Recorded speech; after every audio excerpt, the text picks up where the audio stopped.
Hello বন্ধুরা, good morning. তোমরা সবাই কেমন আছো? আমরাও অনেক অনেক ভালো আছি।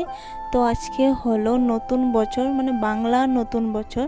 তো নতুন বছরে তোমাদেরকে অনেক অনেক শুভেচ্ছা। তোমরা অনেক ভালো থাকো।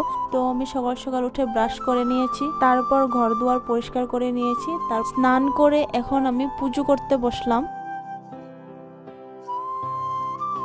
আমাদের ঘরে হরিওম ঠাকুরের পূজা হয়।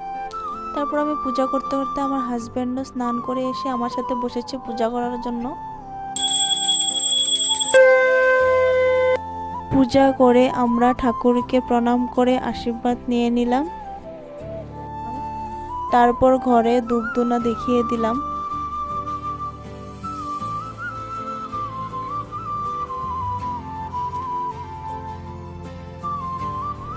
তারপর আমি রান্না বান্না করে এখন কাপড় ব্যাগে ভরছি, কারণ আমরা মামা বাড়িতে ঘুরতে যাব। তারপর আমরা খাওয়া দাওয়া করে রেডি হয়ে বেরিয়ে পড়লাম মামা বাড়ির উদ্দেশ্যে। টোটো করে আমরা স্টেশনে যাব এখন, তারপরে আমরা ট্রেনে করে মামা বাড়িতে যাব।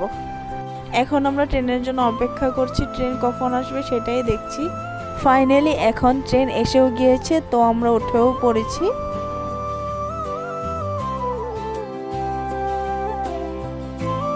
তো এখন আমরা ট্রেন থেকে নামে অটো করে মামা বাড়িতে যাচ্ছি।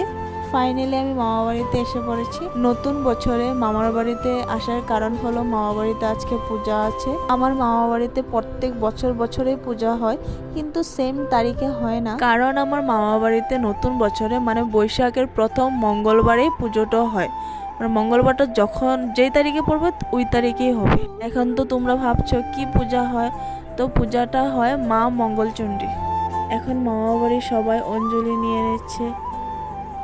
পূজা হওয়ার পর আমরা সবাই প্রসাদ খেয়ে নিয়েছিলাম। তারপর আমরা সব ভাই বোন মিলে গল্প করছি। সো এখন আমরা অল্প ঘুরতে বেরিয়েছি। এখন আমরা ঘুরে এসে মা মাসি মামি ভাই বোন সবার সাথে মিলে কোল্ড ড্রিঙ্ক পার্টি করছি আর খুব এনজয় করছি। তো এইটা আমাদের ফার্স্ট ব্লগ। যদি তোমাদের ভালো লেগে থাকে তবে প্লিজ লাইক শেয়ার আর সাবস্ক্রাইব করে দিও। তো আমাদের নববর্ষটা এরকম ভাবে হাসি ফুর্তি করে কাটলো। তোমাদের কেমন কেটেছে নিশ্চয়ই কমেন্ট করে বলবে।